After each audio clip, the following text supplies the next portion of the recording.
A shuddering gasp for breath was answered by immense, crushing pressure. Bones grated. The attacker was a nightmarish reflection.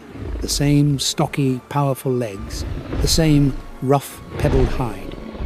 But above the gnashing jaws, a single blunt horn crowned a brutally thick skull, a battering ram of solid bone. This was not a hunt between different species. It was a judgment, an execution, an act of ultimate desperation, an act of cannibalism. This was the savage reality of Cretaceous Madagascar, an island ruled by a true tyrant. Majungasaurus crenatissimus, the most crenellated lizard from Majunga. A predator with a face only a paleontologist could love, arms so comically small they were useless, and a reputation so grim it is etched into the bones of its own kind. How did this bizarre beast become the apex predator of its domain? And what drove it to become one of the few dinosaurs with definitive proof of cannibalism? To understand the king, we must walk its lands and live its life, a story we are dedicated to recreating. Now, the Mesozoic awaits. Let us begin our journey.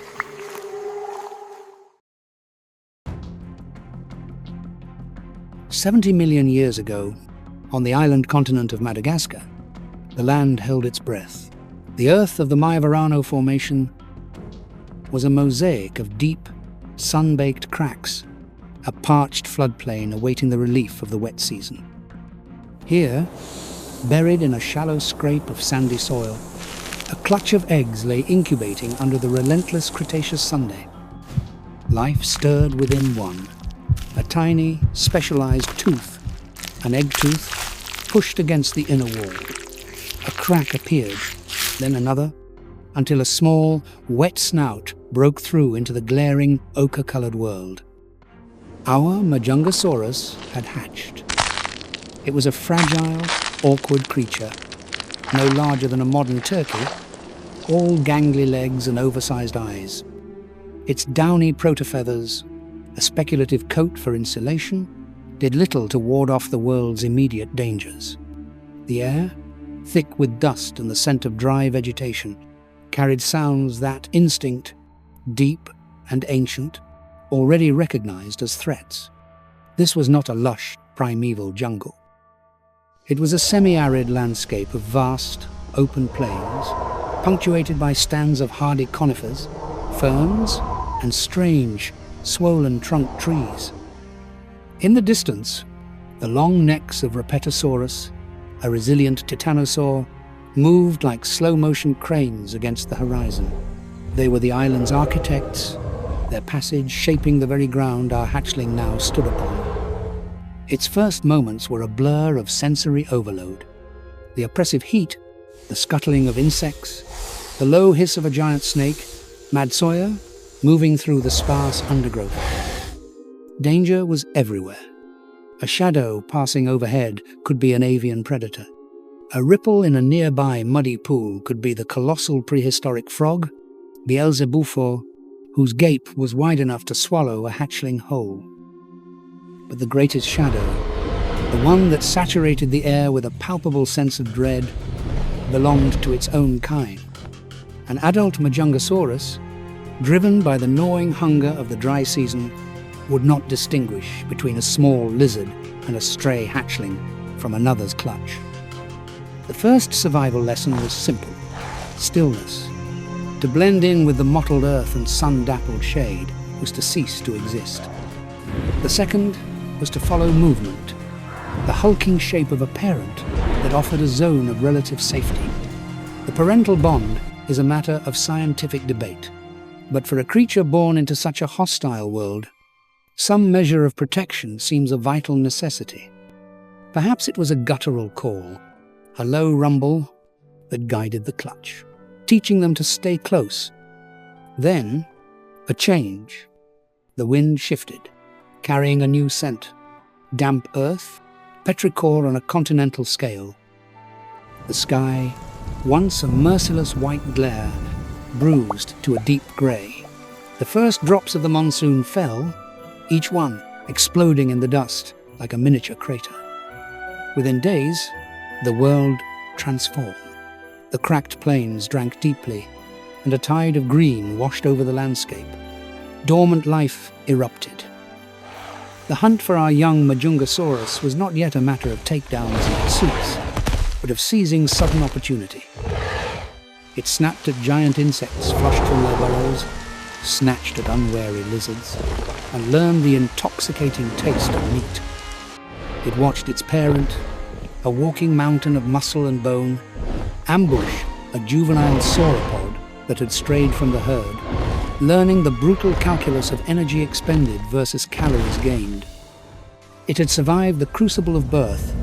It had learned the rhythm of its world, a cycle of desperate scarcity, followed by violent abundance. The hatchling was gone, replaced by a juvenile, its bones hardening, its instincts sharpening. The great hunt awaited. The seasons turned, each cycle of rain and drought etching growth, rings onto bone. Our Majungasaurus was now a formidable subadult, a lanky, powerful machine of muscle and instinct. The gnawing hunger of its youth had sharpened into a constant driving force, pushing it from scavenging carcasses to the deadly art of the hunt. But the island of Madagascar did not yield its bounty easily. Its first true attempts were lessons in frustration. A flash of movement in the fern prairies. A Majungasaurus, the strange, small-bodied theropod with a jaw full of forward-projecting teeth, perfect for snatching lizards and fish. Our hunter exploded from its cover in a shower of dirt and broken foliage. The chase was short and futile. The smaller dinosaur, built for agility, jinked and weaved, easily outpacing the thunderous, straight-line pursuit. The young Majungasaurus was left panting in the dust, its powerful legs betrayed by a lack of stamina. Why the failure? Its body held the answer. A reconstruction of its hind limbs reveals the secret.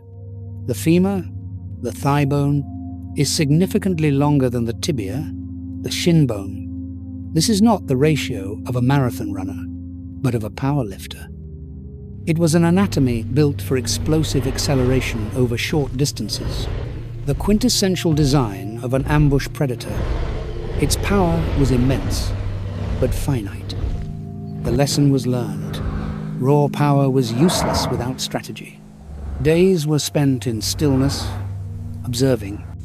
It watched the lumbering herds of Repetosaurus, noting how the sick and the young lingered at the edges. It watched the smaller creatures, learning their paths from burrow to waterhole. It began to understand its own bizarre body as a weapon system. Its arms, so comically small they could not even reach its mouth, were a testament to an evolutionary trade-off. With these vestigial limbs being completely useless for grasping prey, the entirety of the attack had to be channeled through its head and neck. And for this task, it was brutally, magnificently equipped. Another opportunity arose. A lone Simosuchus, a pug-nosed, plant-eating terrestrial crocodile, waddled along a game trail. This time, there was no reckless charge. The Majungasaurus sank low, its mottled hide blending with the dappled light filtering through the conifers. It was a patient, terrifying stillness, a coiled spring of predatory intent. It waited until the creature passed its position, then erupted. In those few seconds of violent chaos, its unique anatomy shone. A 3D model of the skull highlights its incredible construction. The skull was short, wide, and deep, with nasal bones fused and thickened into a solid, bony knob just above the nostrils. It was a living battering ram. The initial impact was not with the teeth, but with the top of its head, a stunning, concussive blow to the flank that sent the Simosuchus sprawling. Before the prey could recover, the jaws, powered by immense neck muscles, snapped shut. They were not the bone-pulverizing vises of a Tyrannosaurus. Instead, the teeth were like serrated blades set in a deep, powerful clamp, designed for a devastating bite and hold. severing muscle and artery in a single, decisive action. Success. The taste of fresh blood, the reward for patience and power correctly applied. But the scent carried on the wind, an invitation to the island's other carnivores. And on Cretaceous Madagascar, that meant one thing above all others. A larger Majungasaurus, drawn by the commotion, emerged from the tree line. It was a titan, its head scarred, its single horn worn and rugged. No fight was needed. A low guttural rumble from the larger animal, a threatening posture, was enough. Our young hunter, its prize stolen, backed away. It had learned the final, most important lesson of the hunt. You are not just the hunter. You are always, potentially, the hunted, and your greatest competition wears your own face. What brought you to your passion for dinosaurs and the prehistoric world? Share your story in the comments below. We'd love to hear it. Years passed under the harsh Malagasy Sunday. Our Majungasaurus was no longer a contender. It was the sovereign. Now measuring nearly 9 meters from snout to tail and weighing well over a ton, it was a walking fortress of muscle and armored hide.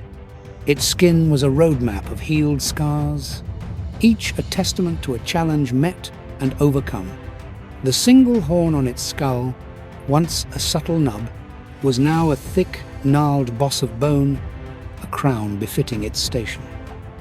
Its territory, a prime stretch of floodplain bordering a sluggish, semi-permanent river, was the most valuable land on the island, and it was defended with terrifying ferocity. During the abundance of the wet season, the drive was not just for food, but for lineage. Rivals, drawn by the scent of females, would challenge his reign. These were not always battles to the death. They were brutal, ritualized contests of power. 2 titans would circle one another, their deep, guttural bellows echoing across the plains. They would display the gape of their jaws, the thickness of their necks. Then, the confrontation. Using their incredibly thick, solid skulls as battering rams, they would slam into each other's flanks, shoving and wrestling in a contest of pure strength. Our king, seasoned and powerful, would invariably drive off the challenger, earning the right to pass on his genes. But this time of relative plenty was a fleeting illusion. Inevitably, the rains would cease. The vibrant green landscape would bleach to a brittle, yellowed brown. The great river would recede, leaving a string of muddy, stagnant pools where crocodilians and fish lay trapped. The vast herds of Rapatosaurus, the island's primary source of large prey, would migrate, following the faint promise of water elsewhere. For those left behind, the Great Famine began. Hunger became a physical presence, a dull ache that twisted the gut and clouded the mind. Days were spent in a state of lethargy, conserving every calorie. The sight of a rival was no longer just a challenge for dominance, but a direct threat to survival. It is in this crucible of desperation that the darkest secret of Majungasaurus is forged. Stumbling through the desiccated landscape, our king found a body. A smaller, weaker Majungasaurus, which had lost a territorial dispute days earlier, had finally succumbed to its injuries and starvation. For the starving king, there was no hesitation. This was not a rival to be fought. It was a resource to be consumed. And here, in this grim, primordial meal, lies the solution to a 70-million-year-old paleontological cold case.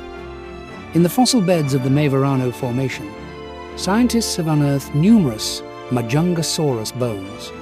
What was shocking were the markings they bore: deep, parallel scrapes and V-shaped gouges that could only have been made by teeth. The mystery deepened when they analyzed these marks. The spacing between the serrations, the width of the bite, the telltale signature left in the bone. It was all a perfect, undeniable match for the dental pattern of only one predator on the entire island, another Majungasaurus. The evidence was irrefutable. This was not a case of scavenging another species. The placement of the marks, consistent with butchery for meat, showed a systematic process. Majungasaurus actively, and perhaps regularly, ate its own kind. It was the ultimate, brutal survival strategy. On an isolated island ecosystem with extreme seasonal stress and no other large carnivores of a similar size, your biggest competitor for dwindling resources was also the largest potential meal left. Cannibalism wasn't an aberration. It was a cornerstone of its reign. As the first rains of the next season finally began to fall, our king stood over his domain. He had survived. His belly was full, his strength returned.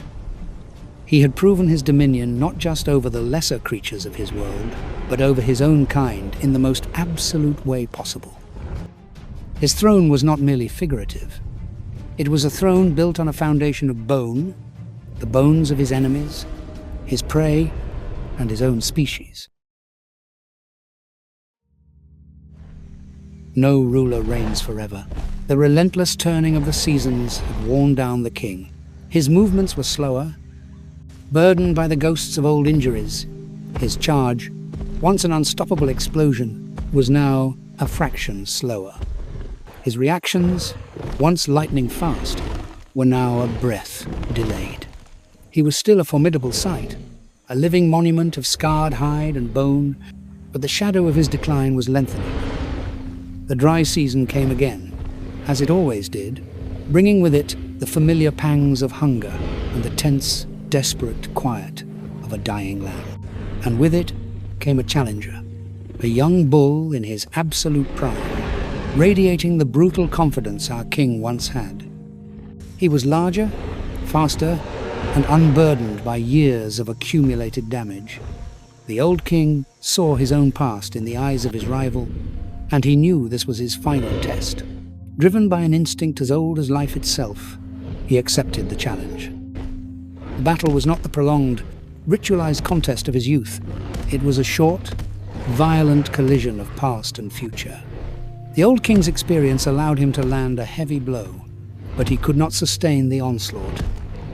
The younger male, a whirlwind of fresh power, slammed his solid skull into the king's flank. The sound was not a dull thud, but a sickening crack as ribs shattered, driving splintered bone deep into his lungs. The old king collapsed, a mountain of flesh toppling in the dust, the air forced from his body in a ragged, final gasp. The challenger stood over him for a moment, the undisputed new master of the territory, before moving on, leaving the fallen monarch to the silence. But he was not left alone for long. As the sun beat down, the scent of blood and death drew visitors, and in the grim, poetic justice of this brutal island, the first to return and feed on the dying king was the victor. The cycle was complete. The cannibal king, whose reign was built upon the consumption of his own species, became the first meal for the new one. His life ended, but his journey was far from over. As scavengers picked the great skeleton clean, the seasons continued their relentless march. The monsoon arrived, not with gentle, life-giving rain, but with a furious, flooding deluge. The river, engorged with red-brown water, burst its banks, and a thick slurry of mud, sand, and silt washed over the floodplain. The king's bones, scattered but heavy, were buried under the first of countless layers. Year after year, flood after flood, the sediment deepened, entombing him ever further within the earth. The immense weight from above compacted the layers, and a slow, silent alchemy began.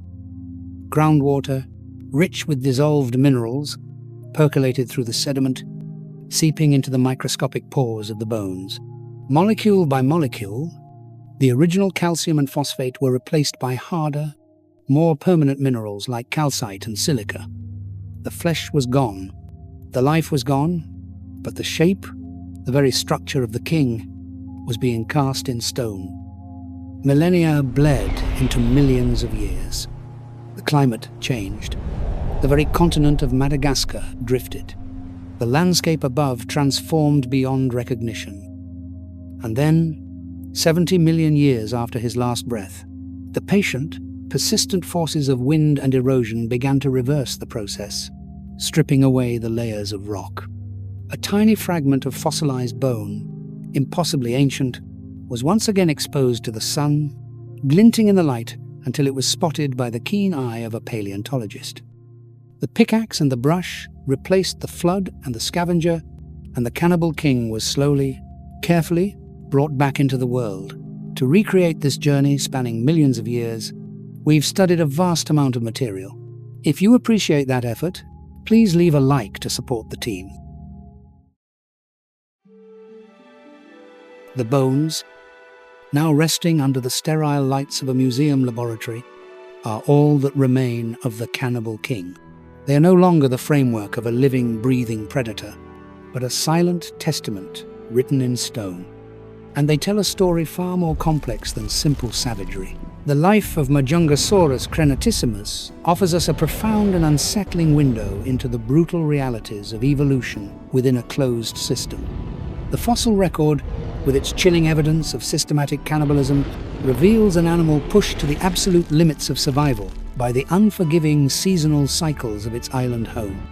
This was not a monster driven by malice, but a supremely adapted survivor playing a desperate game.